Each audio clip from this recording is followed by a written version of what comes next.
are in a room, and that's how we get into a stack and how we let other people know when we're ready to go, all of that type of stuff, right?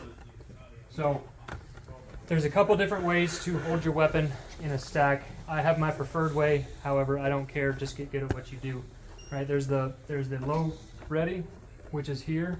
You're going to take your non-dominant hand, you're going to pick a spot on your waist, and you're going to put it to it.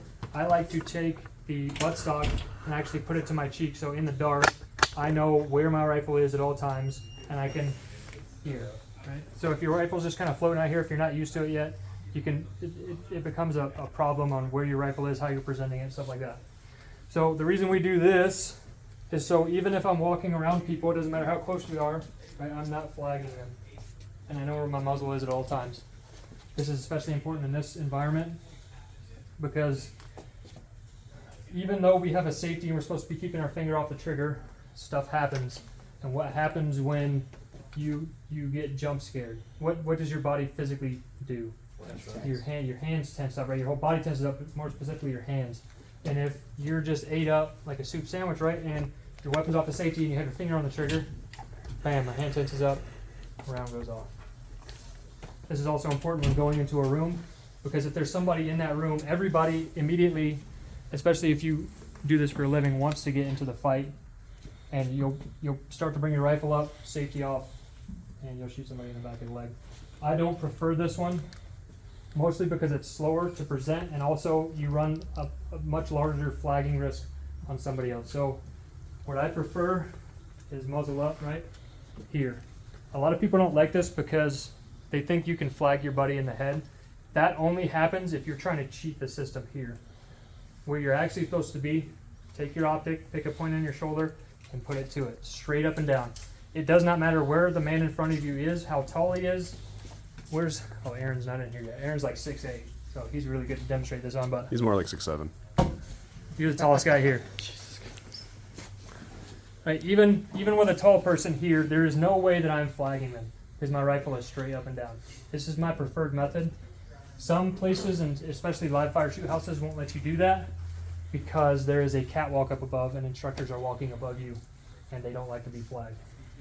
They don't? No. In application, I prefer muzzle up over muzzle down just because to me it's safe, it's a lot safer. But where it starts to get dangerous, step back over here again for me, would you please? Is when I start to cheat my gun. Now look at where my barrel's pointed. Right at the back of his head. So if you do this, you have to be cognizant of where your gun is, straight up and down. I like to put my optic on my shoulder so that there is no chance of me flagging somebody. Right? It even works with Aaron and his tall ass. Oh, you're talking about Navy sealing somebody? Yeah. Right. So I don't care what you do. It's not right or wrong. It's preference, and those are why I prefer one over the other. But just make sure if you're down here, you have your wrist on your waist, physically touching yourself. You can put the buttstock on your cheek. That's what I prefer to do, so that in the dark you know exactly where your rifle is. And this is the safest position down. We don't want to be here, because if I'm in the stack, if he's in front of me, you know, where's my rifle pointed now? Right, so it's here, so that nobody in front of me or behind me is getting flagged. I've taken a lot of courses and I've never had somebody talk about specific touch points. Yep. Yeah, that's cool. It's way super dope. Yep. Because if my hand, especially at the low port, is on my waist, I know where my muzzle's at. I don't even have to look at it. Right? Optic on the shoulder. That's what I do right here. So when we're in the stack, number one man should have his weapon up first of all. But if he's not, he can be at any position. This is mainly for number 2, 3, 4 man. Or if you're moving around in a room, moving behind somebody, put it up or put it down in low port. Anybody have any questions about that? Most state agencies will teach you down. So if you're from that, just do it. Or if you train with those guys, just do it. But this way is faster and more efficient for us. If you have a preference, by all means, don't change it. I'm not telling you you're wrong. These are just why I prefer one over the other. Okay, so how do we actually physically get in the stack and how close to? If you're on the right side, you want to make sure you have full access to what you need, which is your pistol, your rifle. As you start to build this shit, what happens when you fall down or get tackled or something else is you won't be able to grab that. So think about how you can get your whole kit on and fall on the ground and roll around and see if you can still grab it. If it's too big, you'll get just stuck, okay? And the door handle is on your right. It opens inward, why? Why, how do you know that? Can't see the window. Yep, can't see, we don't have hinges, and we have a doorknob right here. So that tells us it is an inward opening door. If you can physically see the hinges, what would that tell you? Outward opening door. Outward, it opens towards you, right? There's one right here if you want. Yeah, outward opening door right here. So we can actually physically see the hinges on this door, if it's closed. And then the handle, as far as where the doorknob's at, is going to tell you, all that's gonna tell you is which way does it open. Does it open to the left or to the right? If the doorknob's on the right-hand side, it's gonna open to the left. On the left-hand side, it's gonna open to the right. And we need to know that, especially on a closed door, presumably before we even get up to the door. So the number one man can be thinking about how we're going to attack this room, depending on the size of the room, the shape of the room, how many guys we have, all of that type of stuff. Anybody have any questions about that? Okay. Just for practice, as we're setting up, go ahead and use your light and scan the frame of the door. Booby traps? They'll teach you, one, to find the frame, but also you're looking for things like little small wires out here, pressure pad kind of things. You'll see things that look off, but if you don't practice enough to see what looks right, you won't notice it when it's time. Okay. So the number one man, we're coming up to the door, right? We made the evaluation of the threshold. I know that I can't see hinges and the doorknob's on the right-hand side, so it's an inward opening door to the left, right? So we never want to stand in front of a door, whether it's open or closed, ever. That is where the majority of mostly police officers and military, some civilians that get killed, is standing in front of a door, even closed doors. Because anybody in that room is going to be pointed here. They know, especially if there's only one entrance to that room, they gotta come in there unless you're using breaching, explosive breaching, but we're not going over that. So, the number one man is here. So, you want to stay off the corner of the door. You don't want your muzzle past here, even if it's a closed door. Because as soon as it gets open, you don't realize it, and you're stuck here. Okay, so we want to be off the wall. I like to be off the wall about a foot, and back off the apex of the door here about a foot. Okay, and we're looking here. And I'm the number one man. Even if the door's closed, I still want to have my weapon up. Now, everybody behind me is just going to stack up on this door. So I'm number one man. We're going in this room. I've got the number two man here. All I'm waiting for at this point to do anything is that to know that my team's behind me, and that's going to come from the squeeze from the back, right? We're here. So we can do a couple different options on a door to open it. And I'm going to show you all of the different ways on one door, and you can just extrapolate that to other different types of doors we're going to have. You're going to want to breach a door, a closed door, differently depending on how much room you have, where the door is placed, all that. So it's not all just going to be on this type of door with this type of wall. Make sense? So with a team, it's pretty cool because you can have someone breach for you, or you can do a self breach. Okay. One method, and this is not advised. Sometimes you'll have to do it, especially if there's a wall here. You don't want to be standing in front of the door as you open it. You can reach across the door to open it, especially in the Nazi if we're trying to be surreptitious. I'm sure a lot of you did this as kids like I did, but to make a door open quietly, we'll just turn the handle, right? We'll pull it back into the door frame. We're taking that air gap away, right? Pulling the door to the frame, we're turning the handle, and we're just going to open the door slowly. Reaching across the door just like that, especially if there's a wall here. If there's not a wall here, we can do what's called a pie or a pan across the door and do an outside breach. Just literally someone standing on the outside of the door to reach the door. So a pie is different than a pan in that a pie is much slower. And this applies to mainly open doors. And I would use this technique if there is a high probability of someone being in that room. If it's the last room in the house that you're checking and you know someone's in that house, the chances are that person's going to be in that room. Just as something to think about. So when I pie a room, I am going to be putting my muzzle on the apex of the door here, and I'm just going to be very slowly moving around the apex of that door with my muzzle. Very slowly, taking off little chunks at a time, like that, and we can get to the other side of the wall doing it that way. A pan is a little bit quicker, but we still need to go slow enough that we actually see what's inside the room and we don't miss anything, because you can go too fast and someone could be standing right there and yeah, you actually physically, looked, but you didn't see them. Your brain didn't register it. So this will come with time and reps, is how fast you can go. But right now, I just want you guys to start off slow. We're just gonna walk across the doorway and get to the other side of the door. Does that make sense? On the footwork, you're trying to keep yourself as thin as possible. We're not doing the fucking YouTube shit. You're fucking digging your head in, you're gonna get shot in the face. So, right, left, nice and dip. And try not to do the old school. Right. There. Now, and also, you'll see, there's one guy in particular that I see that does this. If you have the room to put your rifle all the way out, keep it there. There is no reason to take the rifle out of your shoulder to do anything when I have the room to put my gun out there. Okay, so it's not like he was doing like that, right?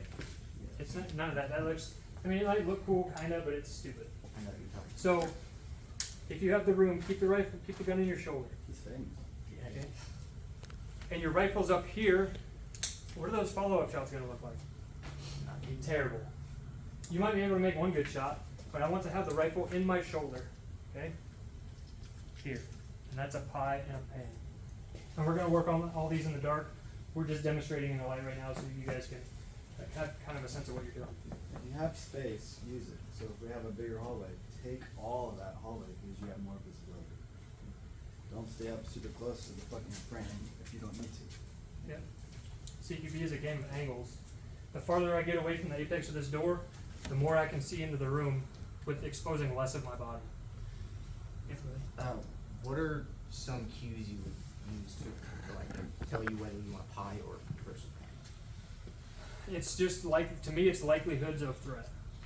So if there's a low likelihood of threat, in my mind, I'm gonna pan it. If there's a high likelihood of threat, then pie it every time. And this mostly applies to NVG.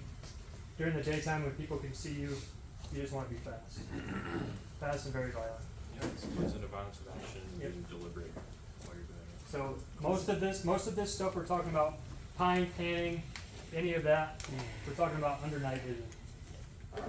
It's also kind of a personal preference thing too, like if you just wanna pie everything, then pie everything. Yeah. If you wanna pan everything, then pan everything. We're not gonna yell at you. Yeah, we're not gonna force you. If that's what you wanna do, then Get do it, smoked for it, yeah. The key is information. Like everyone's brain accesses information differently. So the most important part is you get information. If you pan the whole thing, you didn't get anything, and you fail. You don't have any reason. You just wasted all that time to do that. And you just expose yourself for no reason. So as long as you can visibly see stuff, and we have tests to show like if you actually saw it or not later on, we can do. But take your time, Yep. get the information, especially when it goes dark. It's harder to really actually see stuff. There's fucking nothing in the room. Yeah, oh, I can see that. Shit, it's easy. I can go fast. But if you put something else in there, it might be. Yep. So now we've gotten across the door with our pie or our pan right, and we can do a knob side breach. So now, once I come across this door, I now become the number 2 man most likely, right? Depending on our SLPs. So now he's the number 1 man.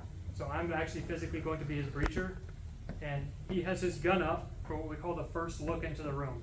So he's gonna start to see anything in that room as soon as I start to open it. So we're still trying to do it quietly. I'm here. I like to put my back up against the wall and just use my hand right here so I'm not exposing too much of myself here. And I'll just open the door. Right? So you stay there with your weapon trained that direction and he pies? Just getting that Right. one right there. Oh. Yeah. The one spot that he can't see. So he's So looking. once I get my weapon up here, You can see that, but we can you see can't this. see Yeah. what's there. Does that make sense? So if I stay here, I can only see to that. I can see there's a fucking flat wall right there. So I need to get just a little bit more information, and then we can make a choice. Yep. And that applies mostly to open doors. However, you still want to have a gun pointed at a closed door when you go past it. Makes sense? Because rounds can still start coming through that wall, or through that door. So even if it's a closed door, and I want to do a knob side breach from here, if I pan, even though it's closed, I'm still going to have my gun pointed at it, right? And then we're here. I can do the back to the wall, or I can go here, I can go here, right? But now my weapon's exposed, right? So it's here. Make sense? Yep. Under nods, another thing that Stefan's going to be doing is with this laser illuminating the knob area, so it makes him able to see better while he's still holding that angle waiting for him to reach. So having your laser is also an illuminator under nods. With that being said, just be aware that some people's lasers are more powerful than others, so it may auto gate just based off of just him lasering that knob, okay? So just keep that in mind. Yeah. Right now under daylight, we're just getting kind of a sense for what we're doing. Okay. So if we did a non-door knob side breach, and we're just going to go into this room. My preference for this, if it's an open door here, my preference for this is going to be doing a center step to get into the room. Now the purpose of a center step, and it's not that you're pausing here in the doorway. That's not what it is. All it's doing is giving you a snapshot of the inside of the room before you enter it. It gives the number one man either A, you can take a shot if you have to, or B, it's giving you more information to decide which direction you want to go, especially on a center fed room. So it's here, and we've already made the decision to go into the room. All I'm going to do is center step, and then we're going in. Anybody have any questions about that? It's not that I'm pausing here. I want to emphasize that very hard. It's not that I'm center stepping and pausing and just standing here, because I'm standing in front of an open door. We're here, I'm center stepping and then going in. Anybody have any questions about that? Okay. Actually getting into the room. I prefer to keep my rifle in my shoulder whenever possible, but under NVGs, especially if you're new to this, you're going to want to do some weapon manipulation to get through the door. Because, and the reason for that is I want to be right on his ass inside that room. I don't want there to be any gap between me and the person in front of me as far as getting in the room and getting my weapon into the fight. So what the non-dominant hand, non-firing hand is going to do when we're ready is we're going to give a squeeze. Just a squeeze, a definite squeeze. And that is going to come from the rear man. The rear man is controlling the formation at this point. He is telling everybody, hey, I am ready to go. When I give the number one man the squeeze, I am not telling him what to do. I am not telling him to go. All that squeeze does is releases him. All that says is, hey, everybody behind me is ready. My whole team's here with me, and we're good to go. This is important because under nods, you have a 40-degree field of vision, and you can't see most of the time where your teammates are unless you physically turn around and look. So having that definite squeeze is going to come from the guy in the back, and that just tells the number one man, hey, all of my guys are behind me, we're ready to go, we're ready to go. Because a bump and a tap is different than a squeeze. It has to be a definite squeeze. Anybody have any questions about that? Tapping is more for if you're telling somebody, hey, you need to come with us, we're going somewhere else. So a tap or a squeeze, two very different things. And we need to know what both of those mean. Anybody have any questions? Okay. And for now, let's just One at a time. start with pi and kind of get used to that. You have a laser keep on, so you can see the line of sight. You're trying to get to me. Right. Talking about lasers and. That's a clip. That's a clip. Signaling. Try to push yourself out first. You use that. So you like start here, Probably and the inside of it then you too. Yeah. hinge back to this point. Back of like where you're at, because that can happen. Nice. I'm asking for permission, and you're shining your light up. No. He said like in the light right now. Oh, with the lights on. I'm asking for permission, that's what this means. You mean you're shining your laser? Keep going. He's just wiggling his gun. Yep, just up and down. This is So saying, like hey, I wanna go first. Orion and Where you can see right over the top of it. And that's about where you should be. You gotta break the gate. I don't have a Viz, so I got my white. Oh, you're fine, you're fine. That'll be a team SOP you guys have to send, to set up, but, the way that, I think it was Jared that said. Too far in. Yeah. You're asking, it'll have to be very deliberate, right? Or use a laser and point something and that'll, once again, be a SOP. Remember, a pie is very slow. You don't have to rush through this. You can go as slow as you want on a pie. He breaks the Really. gate, I'm keeping my laser on, and I will see his gun go up without me actually seeing his gun, because I see his laser go up. So, yeah, you wanna practice that? Yeah. Yeah, blade just a little bit more. So, you want to point a couple in here, and I'll Yeah. point a couple over here. Yeah. So a couple of you guys come with me. Just don't do a bar Do the same because thing. you're gonna expose We're yourself. just- So you want to blade yourself here, right? And then I'm just both sides. Just like you're going, you both on CQB. Remember, it's slow. And your laser will be here, and then you move Just up do it without the out the laser, way, and then we'll that's add it what later. we'll do. So what do you guys want? Blade yourself a little bit more. You're standing right now square to the door. You want to blade your body off to the door. Yep, you're limiting your exposure right now. We'll not do it right now, because there's a wall there, so, yeah. Is crossing your feet considered long? No, I don't. Some people do, but my opinion is you've been walking your whole life. Yep. Up on a door See this? is that the wall side foot goes forward. Yes. It's the only thing I tell people. And maybe that's an efficiency As thing. soon as he breaks So when we step through the door, if I have my feet like this, I have to like stutter step. Or I can and just tell it's them, really no, that's awkward. fine. If I have my Here's the thing, wall side foot to the wall side foot forward, got my nods down. not only am I limiting my exposure more, because anybody standing in that corner, if it was a different type of room, can see my foot now. But now, if I'm gonna enter the room, all I gotta do is take a step. Got it. But like, I'm not saying it's wrong, but that's just my opinion as everything else. Okay, so we've done the pie, so now we're gonna pan. So a pan is different than a pie, other than the fact that we're not really stopping and gaining information. This is a low threat assessment type of threshold assessment. So it's here, and we're only walking as fast as we can get information. It's just a walk. That's all it is. I want to go order this. It's got to be a team SOP, guys. So I'm asking, Up and down, and I'm gonna go first. Fatal funnel.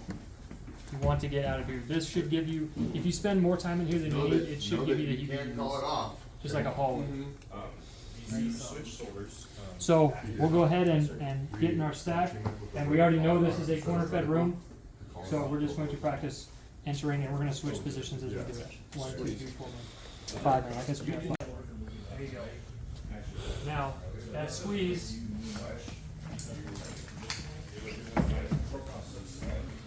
Is a little small room. Alright, so come back out here, come back out in the hallway real quick. Stack up just like you were. So, what just happened there? So well, not only that, but remember when I said the squeeze, they're not telling you what to do, they're just letting you know that they're ready. So you went as soon as you got the squeeze. Yeah, you can sit there and take your time all day if you need to. All that squeeze is doing is just letting you know that everybody's behind you. Yeah, you got, so now you can go, okay, everybody's ready, now what are we gonna do? You should already have that in your mind before you even get the squeeze. Okay, now I'm gonna pie, I'm gonna pan, I'm gonna do whatever. I got a question about last man. Yep. Given we have so many people, even though this is a large area, would we want to have them here instead of Alright, you come in, but you would be pointing, that you'd be pulling security, we'll get it right. But, so what happened when we got into the room? Yeah. Number 2 man, you went the same direction he did, right? So, we know this is an L-shaped room, he's running the rabbit, right, across that wall, you're panning, you went the same direction. You need to go the opposite direction of number 1.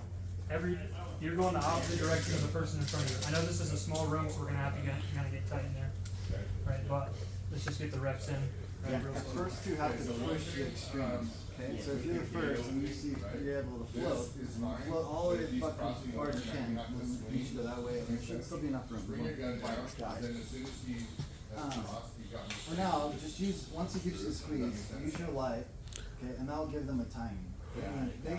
Your light, or whether it's infrared or whatever, it's teaching people what you're looking at, okay? So you're telling everybody, oh, here's the issue, okay, that's completed, now we're probably ready to go. It's more information. You're trying to give the first guy's trying to get as much information as the rest of the guys rather than talk and tell them like. Okay, let's switch it up, switch the Right. So after you just squeeze, go ahead and light it up. Keep yourself Good. time. When you're the number one man, always have your gun up. Yep. Looking right over your optic. There you go. Now you can pipe hand whatever you need to do.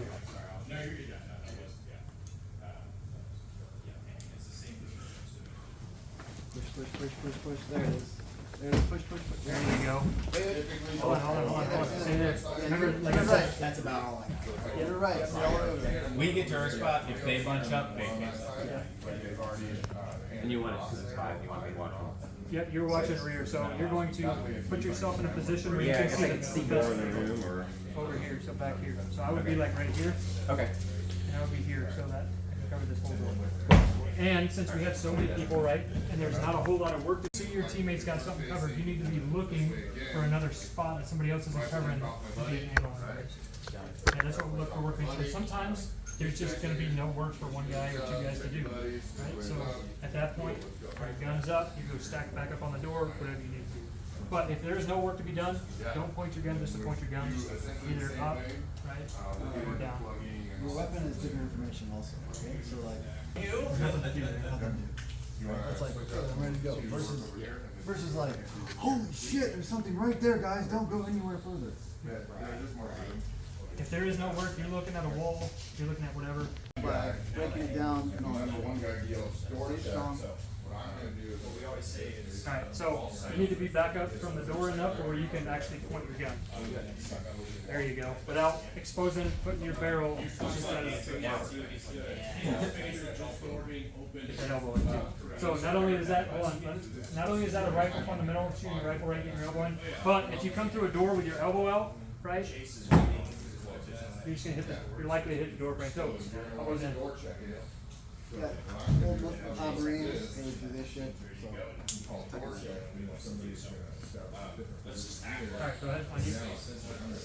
Or on you guys, so the squeeze comes from the back.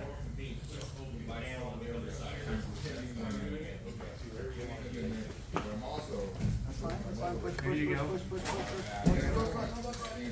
There you go. Good job. Now, who doesn't have work?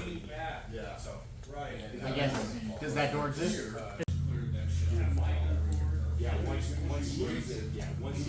So, alright, stop, come back. Two barrels. So, we're gonna move that way. I'm just pulling the leg, and then we'll move quick, and then I can push your Closer. There you go. Alright, good job. Whatever you accidentally do, Just do commit. it definitively. That's why it's important for everybody to know everybody else's job. So if you see the guy in front of you make a mistake, it's okay. Now you can just pick up his, whatever he was supposed to do. I'm not. I wasn't trying to be an asshole, but at one point I grabbed someone and moved them out of my gun. So like CQB is a great place to manhandle people, and it's fully appropriate for safety and keeping security. I'd rather you manhandle me. Yeah, like feel free to shove me into my corner. if I We have a rule in CQB called muzzle before flesh. So if he is in front of me and I cannot physically get my muzzle in front of his flesh, then I just don't put my gun in. Because at any point he can move right, and now he doesn't even know I'm back here, especially under night vision. Right? So if I'm going to point my muzzle next to somebody, then like walk up and put your muzzle up there, just put your gun up. And then on that note, with the left-handed guy, knowing he's my command in this scenario, would it be more advantageous for me to button hook this, and then he could Gives him a step, because then his muzzle, as you start to button hook, he could already cover my ass. as you button hook, I'm here, oh, there you go. And then here, come back real quick. Go a little slower so I can shoot him. So I'm here, right, tight.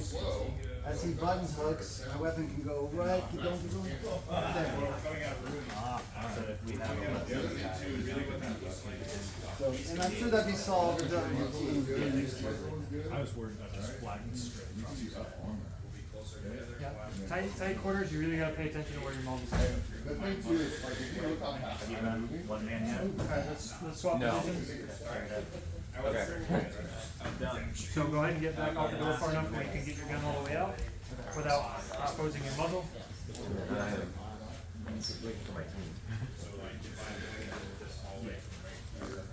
Gun up always. Always gun up. Yeah. It's a least path. At least, Good. That was right. But yeah, and then dump it back to the security. Yep, so once you see those two bits in the lawn, just dump that right back to security. That'd be a good time. Now you're So, putting and them. that's something, sorry for interrupting. He was down here and I noticed, you didn't take that, so then I immediately Yeah. just dropped that. And that's a like- good thing. That's Yeah. finding that work at all points. Just finding work. If you have nothing to do, especially if there's multiple barrels already pointed at a problem, you don't really need a third or a fourth. Just turn around and look for something else. Which I understand, but once you got your knocked right down. Hey, pano guy, what's your name? Other pano guy. I'm Richard. Richard? Good job, Richard. Thank you. I'll be last man. Remember the first guy has to, when he takes that step, he has to be violent, he has to be fast. And he needs to make as much distance possible, as much distance as possible, quickly. That way his team can actually plug in.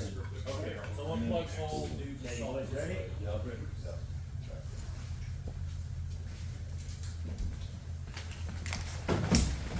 There you go. Good pickup. Good pickup. That was good. That was a lot better. That was a lot. Does that make sense? Everybody see that? So that's what we're going to be working on right now. L shapes and T intersections. We'll work on 4 ways a little later. So they're a little bit more complicated, not too much. But does anybody have any questions about that? Okay. All right, we'll split into our different groups and we'll work both sides of this hallway here. So if you're with Aaron and PJ That's a clip. first time, it's just the same split. And then Yes, which groups are you in? yeah, we I know you guys, yeah. That's fine. Whoever was over here first. was over here first? Yeah.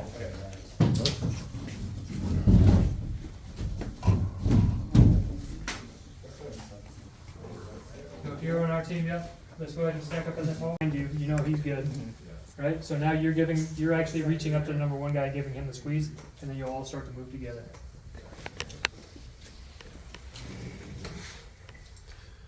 Give me the squeeze. Yep, just all on you guys.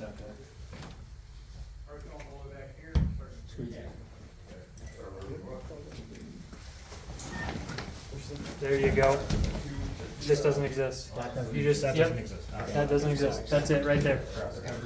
And then we're just stacking back up. Yep. Now, yep, now stack back up and just change positions. We're just gonna practice L-shaped hallways. And then we'll go from L shapes to into the room. So And now we'll we're just going- keep, yep. We're fighting left. No, you're gonna fight this way. Just stack back up, same way you were. Just change positions. Whoa. Yeah, stagger it. Okay. So. There you go. There you go. Good job. Yep, rear security. Yep, you guys have no work. Rear security. Good to go. All right, let's run it again. Run it again. Change the side that you're going to. So that under nods, nonverbal communication, everybody else behind you automatically knows number 1 man is on the right side. We're fighting right. Nothing even has to be said.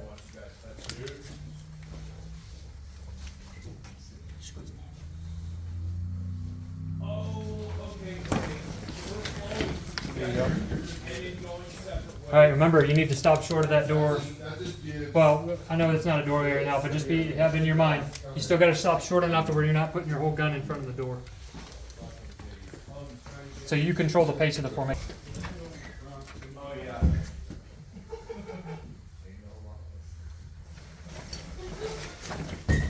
This doesn't exist. L-shaped hallway. There we go. Rear security. Don't put your body up against his. Like lean up against that. Yep. All right, good to go. Good job. All right, change it up.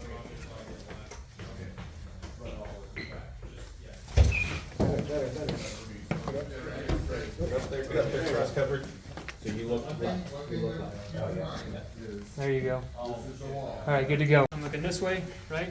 As soon as we go up, right, we're touching tips, we're going up, and then we're coming at like this.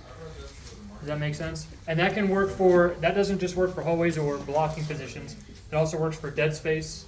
It works for any opposing space that you have to get into, right? And it's just a nonverbal communication under night vision, saying, hey, once we touch barrels, up, out. You are giving up, at that point, when you touch and you go up, you are giving up your area of coverage up to that other guy.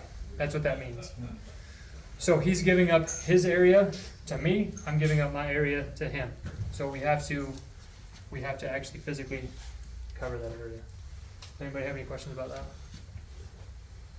All right, that's good. All right, so when we come to this L-shaped hallway, we just have a single room problem here. We're not gonna block this off here. Yeah, that doesn't exist, just a single room.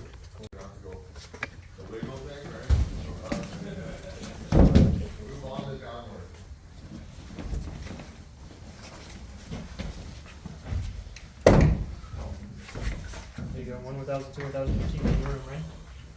There you go.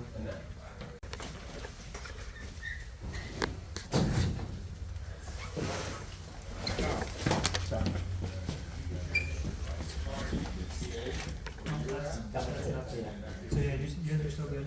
So work that angle around, get as much information prior to making entry. So since he's already on the outside, yep. There you go. Now who has the most information about the room? I do. You So do. wait for your cue. So now, yeah, there you go. Get in. Yep, get out of the doorway. There you go. I know it's a lot of people to fit in these spots. The full pursuit of mission completion. Just fucking go get them. Right. Do not be scared. Be the threat. Right. Be the threat. To me, it means aggressiveness on objective, right? Because violence of action. Who are you gonna listen to more, right? Drop your hands, turn around, right? You're gonna listen to that guy, or you're gonna listen? Let me see your hands, right? Violence of action. That's kind of what that means. Be aggressive in this space, especially when it comes to CQB. This is a violent mission set, and so let's be violent. Okay, does that make sense to everybody? Okay. Now, there's not really a written definition of what violent action is. This is all kind of subjective. That's what it means to me, right? If you guys have any other opinions, no? Okay.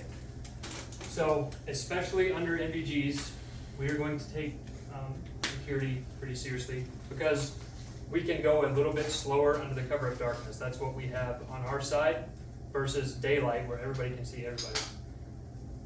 Hopefully, we have the advantage having night vision, and whoever we're going after, home intruder, whoever, doesn't have those capabilities, so we have a pretty huge advantage. We can go a little slower. It's not going to be super crawl phase type of slow. It'll be a little bit slower. And these are pretty in order, right? So if we have a 4-man team, let's say, and we drop that down to 1 or 2 man, do you think maybe we're going to drop one of these two, or even both of them?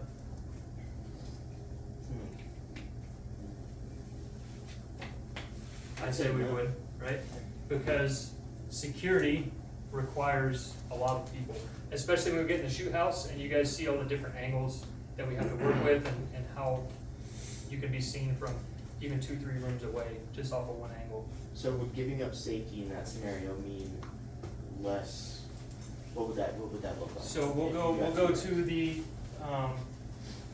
so you're gonna give up security for speed. Right?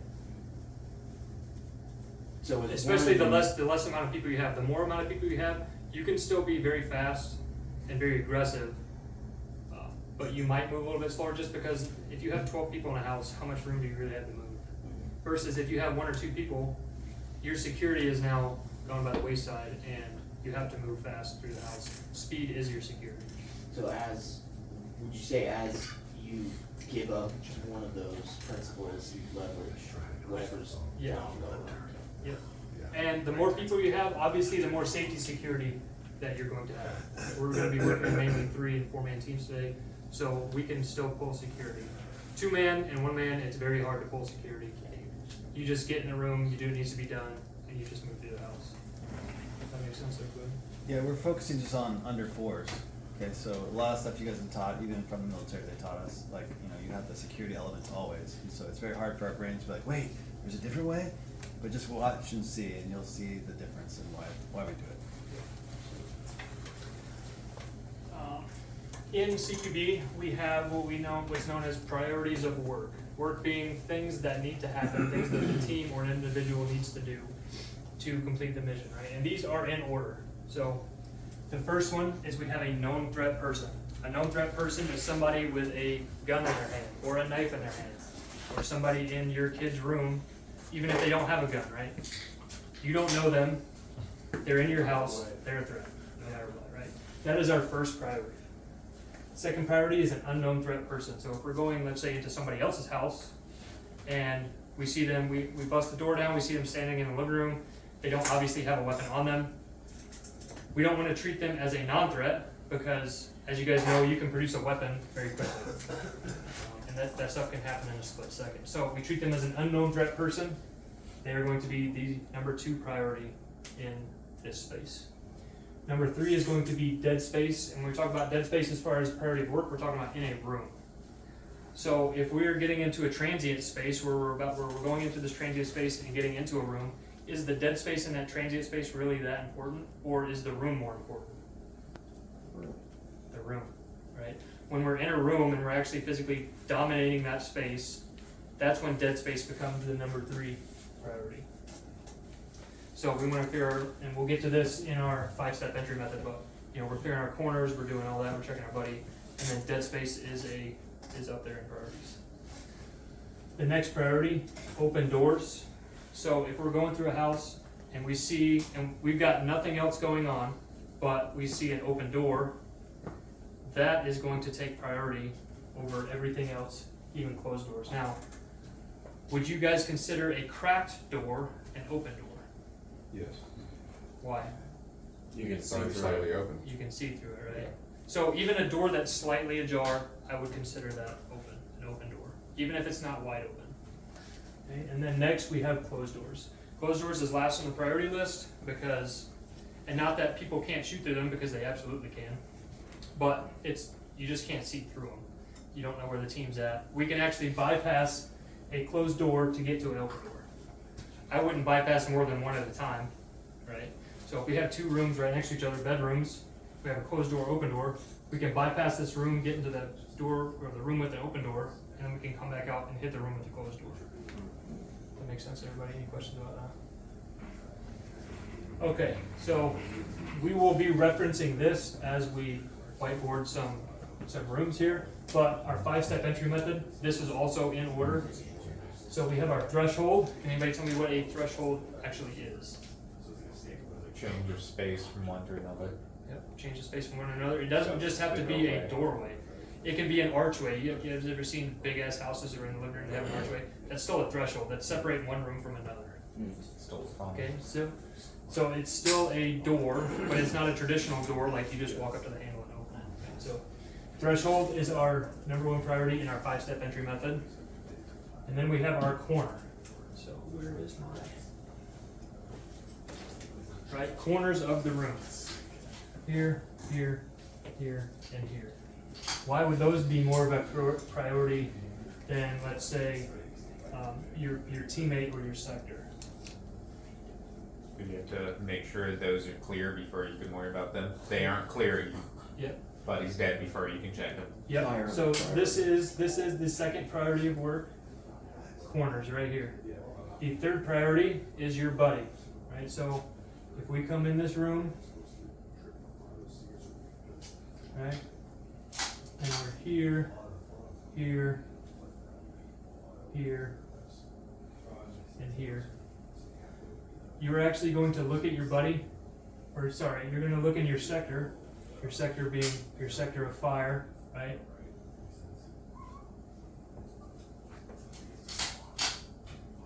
Into the room. What do you notice about these sectors of fire? They're aiming at each other.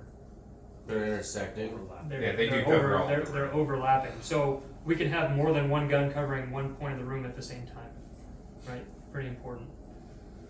So you're going to cover your sector, right? So you've entered the room, you've cleared your corners, you've cleared your sector. Now you are going to clear to your buddy.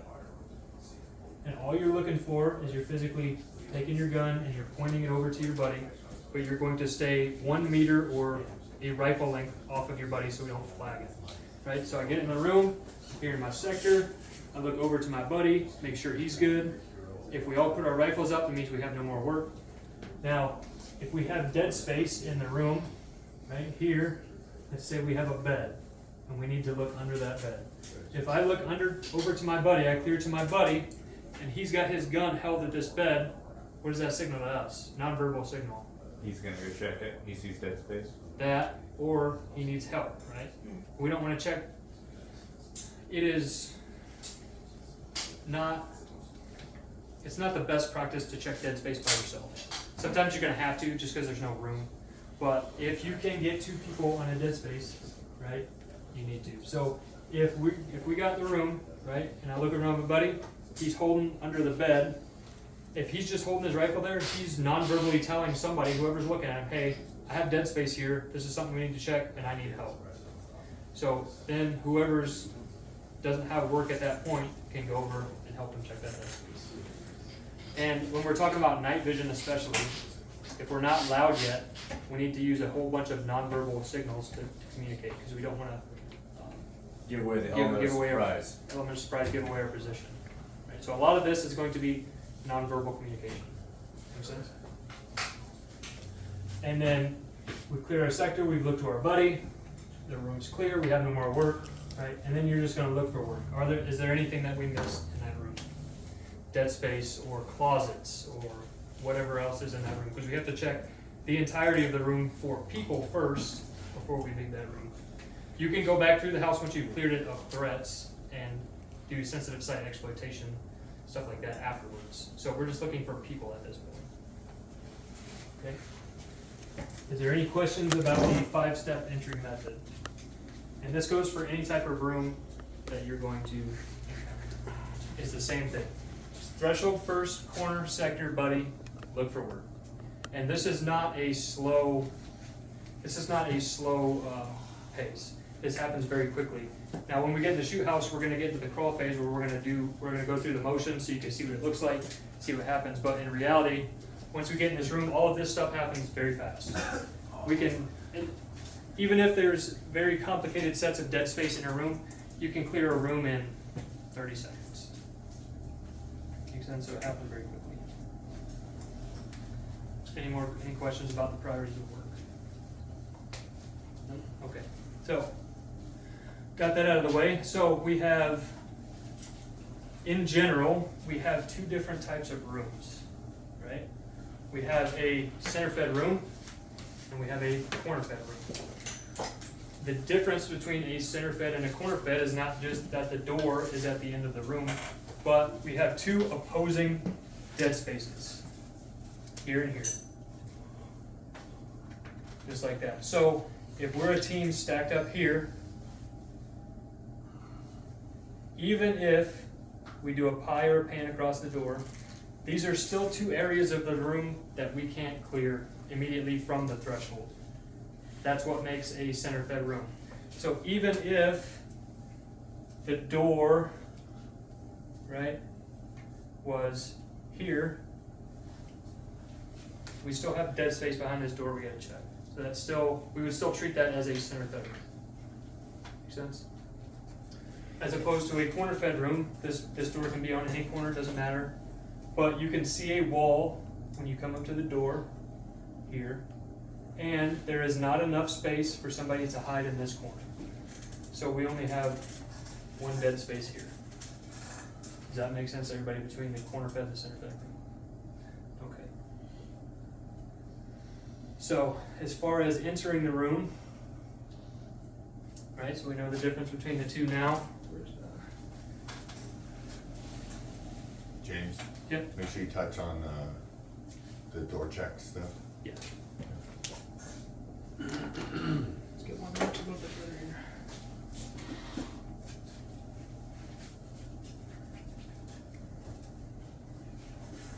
And we can come at this room from any angle. We can come at it from this side or this side, depending on which way the door opens, how we're flowing through the house, all that kind of stuff. But for right now, we'll get a team of 4 right here.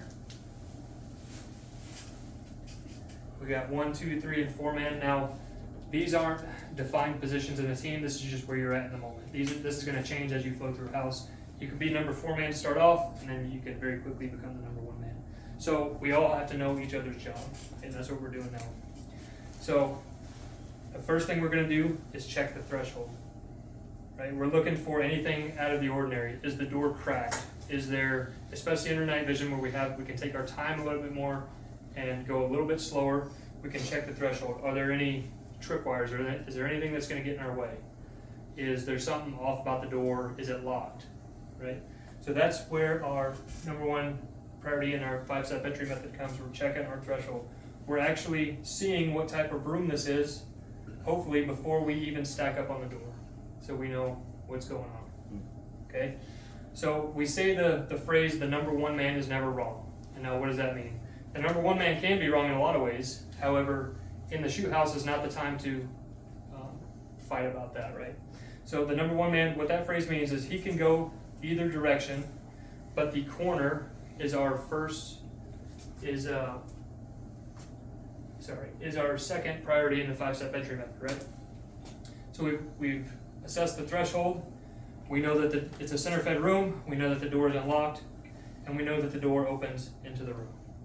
We've assessed the threshold. Now, the number 1 man, depending on what he sees, hears, has anybody heard of the acronym SILS before? Right? Stop, look, listen, smell. Okay? Depending on what he sees, hears, smells in that room, he can make a determination. Which corner am I going into? If we're stacked up on this side, he can either button hook here and go into that corner, or he can go into this corner. But number 1 man's got to pick a direction. As the number, something there? Yeah. That stimulus that you're talking about right there, that starts prior to even Yes. opening that door. Yes. You're listening, hearing, or smelling, all of that stuff. Yes. Prior to entry, looking for shadows or anything like that. and that's what we call a driving force. Right? A driving force is something it's kind of different, but not really. If we're looking and listening for stuff in the house that we're in, and we hear something, we see something, right? That's a driving force as to, hey, there's something in this room we need to look at, right? And this is all happening prior to us entering the room. This is all before we enter the room.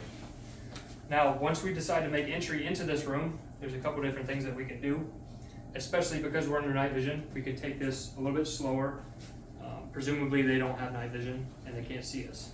So we can pie or pan the door, right? So we can see 90% of this room before we even enter it, and that's going to be the number one man's job to make that determination.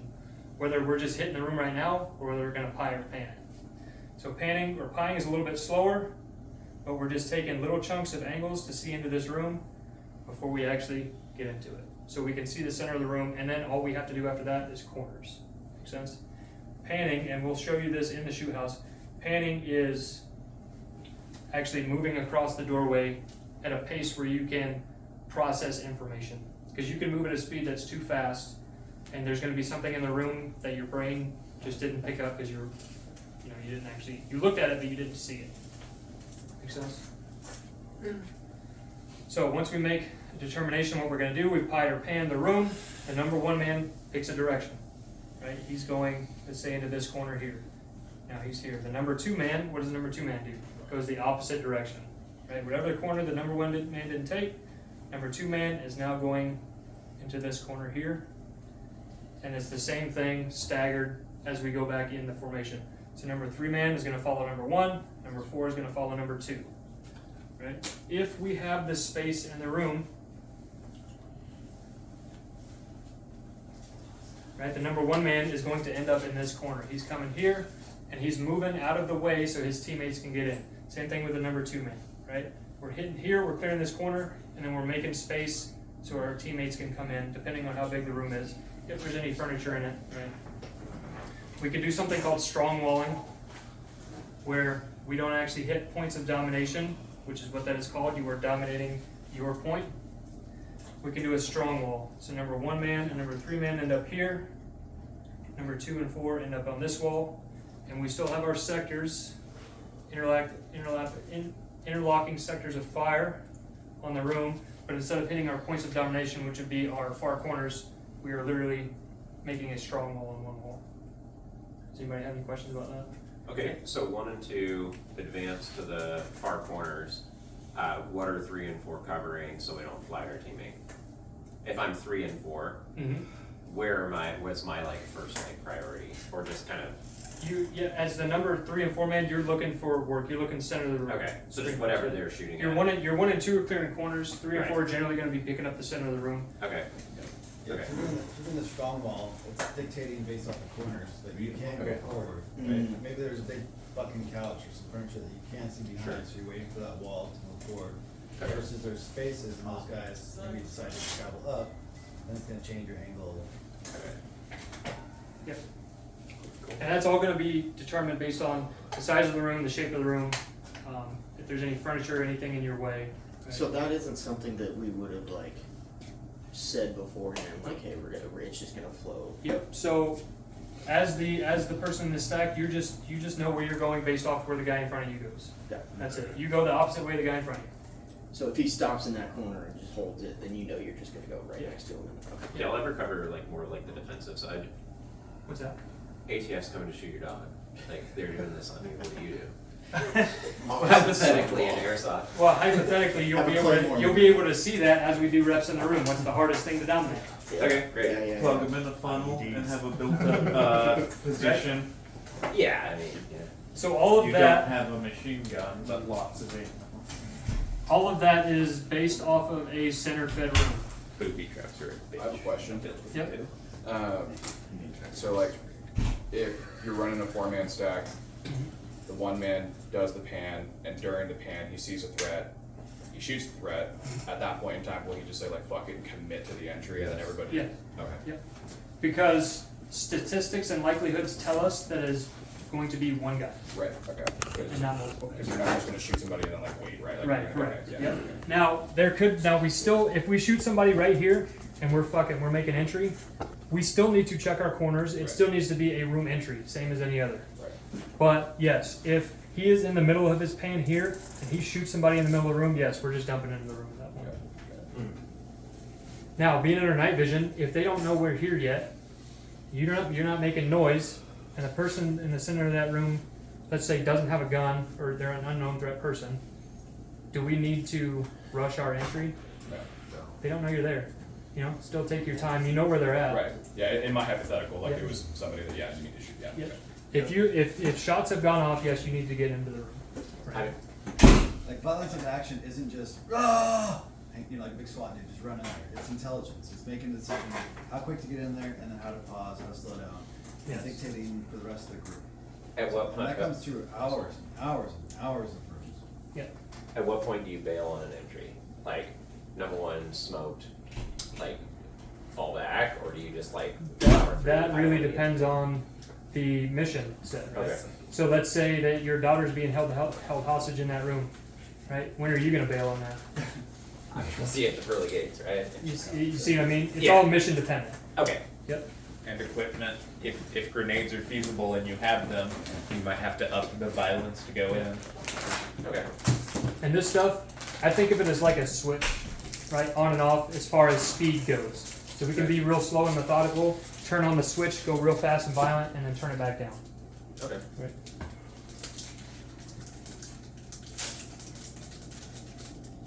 Any more questions about a center fed room and what we do as far as entering the room? We talked about the first guy shooting him.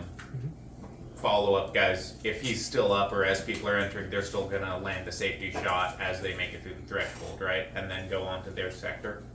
Yes, you can do that, or you can clear. I would clear the corner, right? Because it's going to take no time to do that, and then you can put security rounds on that dude if he's still moving or still a threat or whatever.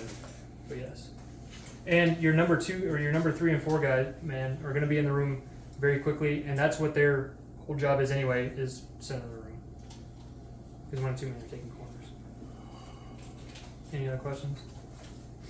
Okay, we'll move on to a corner fed room. So, corner fed room, we've dictated that there is only one dead space here that we can't see.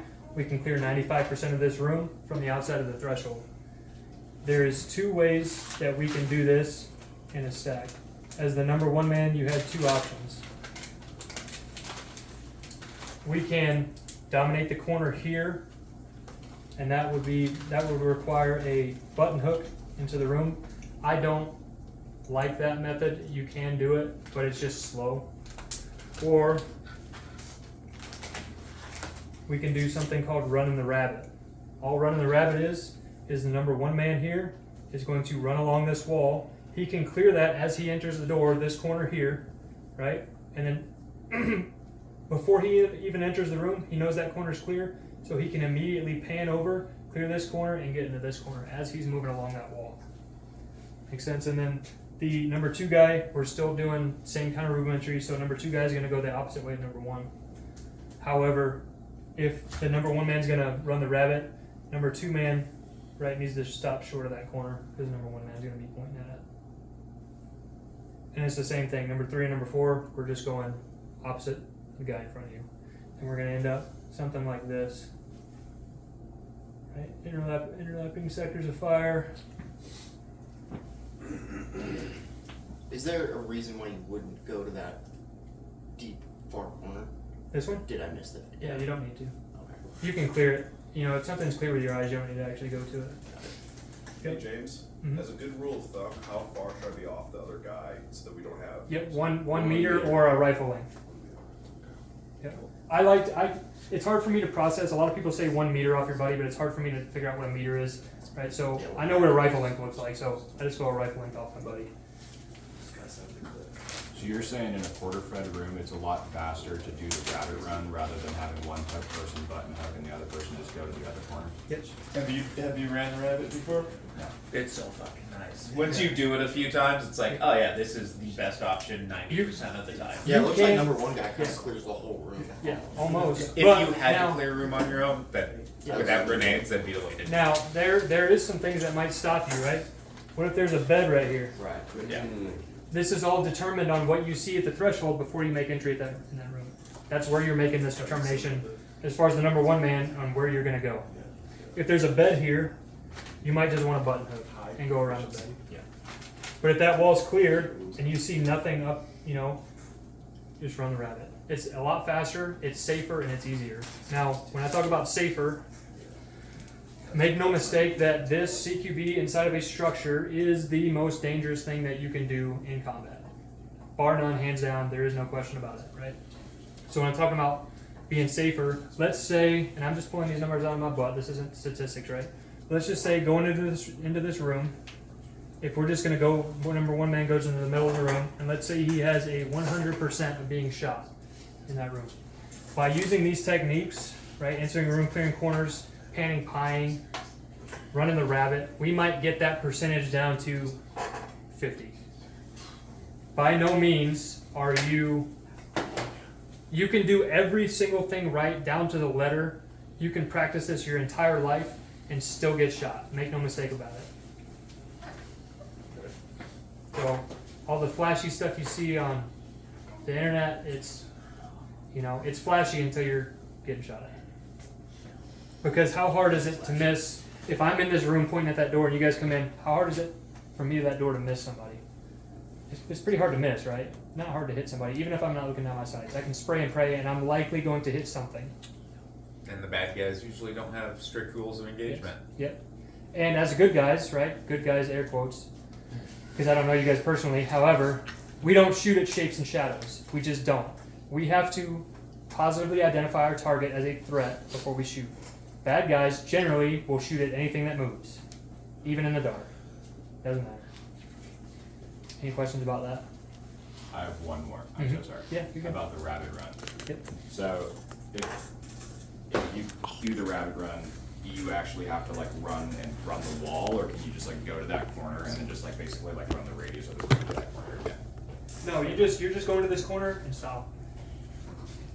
So if you're running, you're talking about coming here and then going around. Yeah. Like, are you, like, if I'm one man, for example, and I run to that corner, do I then have to run to the other corner and then back down to that corner, or can I just go from that corner to? No, you don't have to physically go to something that you can clear with your eyes. Okay. So if you know that corner is clear, if there's not dead space here, Yeah. that we actually physically have to go up and clear it, if that corner is clear and you can see that there's nothing there, you don't have to go there. Unless you're making space for your teammates, depending on the size of the room. Yeah, and I guess that's kind of like what I'm asking, right? Like, if there's like 3 people coming in or 4 people coming in, and I'm trying to get to another quarter to make space for somebody else, can I just run diagonally across the room? No, so Okay, that's that's bad. That's what I was Yes. asking. And that gets me to my next point. We never want to float in the center of the room Okay. at all. We want to stay on walls and in corners as much as we possibly can. Sometimes furniture is going to dictate what we do inside the room, but as a general rule of thumb, stick to walls and corners. Why?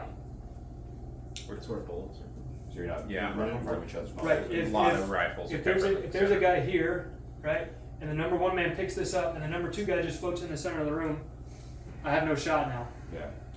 Okay. Make sense? I guess I should have thought that before I asked the question, but. Just So run yes. around- You just do a circle, you just run around in a circle. But like I said, They as can't far as hit the you. number 1 man, Yeah. as far as the number 1 man never being wrong, they can be wrong. However, in the moment, you need to have their back. So if the number 1 man just loses his mind and decides to go in the center of the room, right in that moment in time is not the place to fight about it. Right? You still have his back. You still dig your corner. You still do what you got to do. And once you get out of that situation, you're like, hey man, don't ever do that again. Right? So you still have to have your teammates back. Don't just stop and be like, oh, you're fucked up. Right? So the 1 man can't be wrong, but in the moment, he's not wrong. Make sense? Okay, so we will go in and we will go over some more stuff in the shoot house, but it's not really going to make sense on whiteboard unless we show you. Yeah, But- unfortunately, the second, third, and fourth guy might have to be smarter than the first guy. So Yep. you have to do a better job of the person in front of you, because they might make a perfect choice or they might make a mistake, and you have to cover for that and make it work out. What's the worst thing number 1 man can do? Float in the center of the room. Yeah. Okay. Stop in the doorway. Or stop in the doorway. I mean, to me, those are 2 equals. Yeah. Yeah. Open or right back. Once you commit So to as long as this, I don't really- once you commit to this room, you need to just get in there. Just go. Yes. Got it. This is called a fatal funnel for a very good reason. And it's not only doorways, it's hallways. Hallways are also fatal funnels, and we'll get to that after lunch. But yes, once you've committed to this room, get in the room. Even if you get shot, fall inside the room. Roll Yes. out of the way, right? Because you're stopping your teammates at that point. Just crawl to your corner. Yeah, Yeah. something. Well, Do because something. you want to maximize guns in the room, so Yeah. you need to give them the space to get in. Yes. Got it. Yep. How close are you stacked on the outside of the door? Very close. You're trying to be You- right yeah. up on each other. Because once 1 man enters, 2 man should quite literally be on Yeah. his back. We're- You're sharing body armor effectively. We'll show you that in the shoot house. But yes, you are nut to butt. I mean, we're right on each other. Okay. Yep. Ideally, everyone's in at the same time. Yeah. All right, so If now we're physics going to would go allow ahead it. and go in the shoot house. We're going to divide up, get into teams of 3 or 4. I think we have 12 here, so it should be 3 teams of 4. Or maybe this is the room we're going into. Okay, so we have this is going to be a little bit different as far as the asking, right? Asking permission to go, because he can't go into this room. Our guy across the hallway is pointed into that room.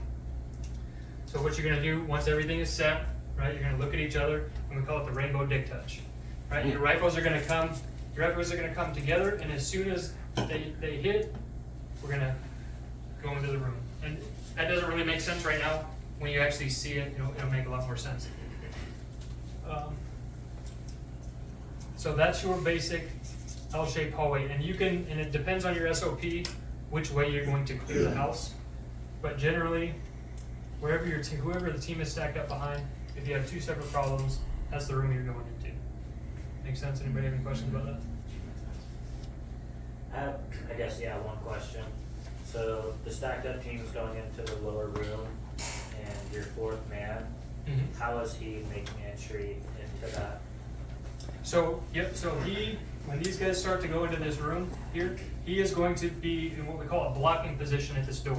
So as they start to enter the room, he's going to block that door, and then we haven't talked about it yet, but when you're in a blocking position, especially pulling security in or not, we have 2 redundancies as far as security for our guys. So number one, last man should tap the guy in the blocking position, say, hey, we're going into this room. At that point, you turn around and you follow your team into the room. And the redundancy to this, because we really don't want to leave anybody out in the hallway by themselves, is you're going to give yourself a count to either 2 or 3,000, right? So it'll be 1,000, 2, 1,000. You're going to physically look to see if your team's still there. If you look and they're going into the room, then you can just turn around and go, right? So it's 2 different ways. So if you don't get the tap, or even if you do get a tap, you're still turn around 1,000, 2, 1,000, look. 1,000, 2, 1,000, look, right? So you're creating your own security there. So if somebody forgets to tap you, you still are going into the room with your guys. And then this is quiet time, so they're not talking, but if it was a smaller room, would you have 3 men just stay back watching hall as the other guy's walking to secondary room? You could, and that's on the number 3 man to make the ad lib call on that. So if this is a very small room, right, and we can only physically fit 2 guys in here, once number 1 and 2 man gets in here, if the 3rd man looks in that room and goes, oh fuck, there's no room for me in there, you might just want to back out and hold this angle, and he holds this angle, right? But it's always 2 and not 1. So if there's room for 3, we got to make room for 4. Oh, so that's true. So no matter what, even if the room's big enough, that 4th man's blocking that room, 3rd man's still holding the hall, and the 2 other guys are making entry. Yep. Yep. And that all depends on the size of the room, and the last guy going into the room is going to have to make that call like, oh shit, this is a really small room, I don't need to be in this clusterfuck. And then now you still got 2 guys out in the hallway. Yeah, hopefully the first guy calls it, short room, gives them a chance, but you gotta call. Yep. Anybody got any questions about just a simple L shape? And we can do this in any kind of configuration you want, right? We can have just a hallway and there's only 1 room there, in which the problems become even less. So now we only got 1 room. The team's going to stack up on him.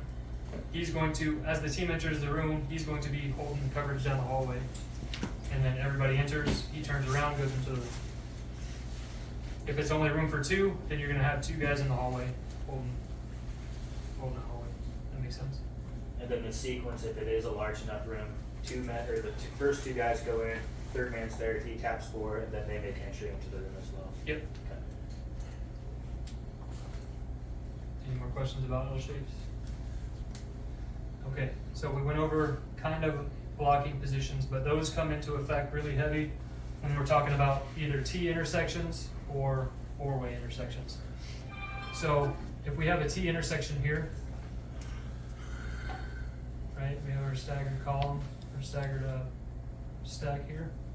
So we're going the direction that the number 1 man is stacked up on the wall. So the number 1 man makes this determination. If he wants to go to the right, he's going to be stacked up on the right wall. If he wants to go to the left, the number 1 man is going to be on the left wall. So the whole team knows, okay, if the number 1 man is stacked up on the left wall, we are fighting left. And you're going to make that determination on your current SOPs. And what that might look like is, right, we have a house with a whole bunch of rooms. Okay, front door. Now, you can do what I recommend is called skinning the shit. When you're talking about creating SOPs to clear a house. So what skinning the ship is it's literally going in the first room, right or left, doesn't matter. It can be up to you guys, but the whole team needs to be on board. You can either go right and clear every room on the right and go around the house, right? You're going around the outside of the house or structure first, and then you're clearing the middle. The reason that's important is because if you start in the middle here, and you go to this room, and then you come back out and you go to this room, it's real easy to get lost in what you've already done and what you haven't. And skinning the ship comes from the SEALs when they get on a ship, especially large cargo ships. There's hundreds of rooms, right, staged on the outside of the ship. And they'll just go around the outside of the ship and then clear down the deck and go around like that. So, which way we're gonna go, and I know some guys teach this a little different. And I'm not calling them wrong, I'm just saying this is the way I think works the best. So what some guys have you do is the first guy will peek down the hallway, right? They'll literally stick their body out there and look down the hallway. But what's the problem with that? You're getting shot. If there's somebody there, right, you're getting shot. And you just gave that person stimulus to be like, oh, now there's Right. potentially 4 dudes I'm going to hammer down. Right. So if we're coming here and we know our SOP is to skin the ship to the right, right? So we're going to bias to the right of the hallway. We know number one man's right, we're going right, okay? So there is no question now as to which direction we're going, okay? The number one man takes this right here, right? And he gets far enough down into the hallway where his team can follow him. The number two man is setting up a blocking position on the other end of the hallway, right? So now we have both angles covered. We have a guy for rear security, right? And we have a guy stacked up on the number one man. And everybody's close. So remember I was talking about rear security, you should be body to body, especially under night vision, so when they move, you know when they're moving, right? So everybody here is stacked up tight, and it's just the same thing as the L shape. So when they start to move down this hallway, somebody, the last man rear security is gonna tap this guy, hey, we're moving. And at the same time, you're 1,000, 2,000, look. And making sure your team's still there so they didn't leave you. Anybody have questions about that? Concerns? A bunch of this hallway stuff is going to be the same. It just gets more complicated as you add more angles to it. Right? Same thing with a four-way intersection. Now if we add some more complexity into it, we have a hallway here, we know it's a T intersection, and across the way we see open doors. Those take priority over anything we were about to do going right or left, right? Because it's higher up in our priorities of work. So if we're coming down this hallway, oh shit, we got an open door over there, we have to cross this hallway, okay, somehow. So we're in our formation. Number one man makes the determination by which way of the hallway he's on, which room we're going into first, okay? So number one man sets up a blocking position here. Number two man blocking position here. Number three and number four are going to stack up on this door. Number four is going to tap one of these guys. That guy is going to turn around, tap his buddy in the other hallway, and then you will make entry to the team. Okay? These two guys are still 1,000, 2,000 look, making sure they're team. And this goes quick. It's not slow, so it's not like, by the time you're at 1,000, your guys are probably already past you, and you're going in the room anyway. Anybody have any questions about that? Okay.